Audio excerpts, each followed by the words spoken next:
For Big Fowl, it was do or die. You just set the tasks and you had to finish them. And if you were slow or weren't making the mark, you were told in no uncertain terms what he thought of you. We took us from amateur to a much more professional level of fitness, without doubt. And clearly, what we lacked in skill, we needed to make up in having a physical presence and physical ability, probably beyond what we were normally used to. I forget how many of us were playing in Australia in the Phillips League at that time, but we were really motivated. It was the first game of the campaign, in a sense, for us, the most important game, so we needed a great result. And being over in Australia and copying what we did over there, and we really wanted to make an impression and have boasting rights, if you like to say.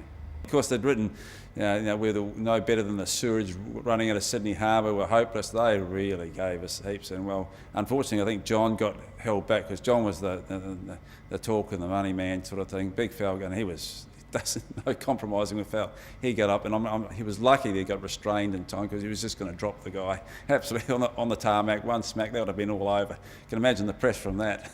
And suddenly we'd beaten Australia, which was our nemesis for such a long time. So now I think people started to think, oh gosh, what's happening here? And we certainly started to get recognised, no doubt about that. Well, I don't think we'd seen such big crowds for a New Zealand game. And clearly you knew they were here for us, because the roar that went up and the noise that went up when we went out in the park was fantastic. And even now I get a bit of a tingle down my spine thinking about that, because I've always felt playing for your country is the ultimate you can do, whatever sport it is. You're representing the nation, and there when you walked out and have that sort of support. At the old Newmarket, you got a crowd, but it was great atmosphere, but it wasn't the size of crowd. And you had this massive number of people, 30,000 there, and literally, 29,999 were there for you. It was special. Yeah, it certainly was a different time. If you look at your career and look at everything, you say Spain, don't get me wrong, was fantastic. But if you say one point at any one time, which is the highlight, it was that point, because you've reached the peak.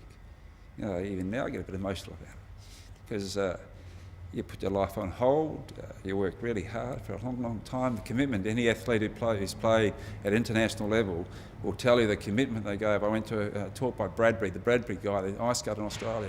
He said he won this thing, they all fell over in front of him, and he questioned himself.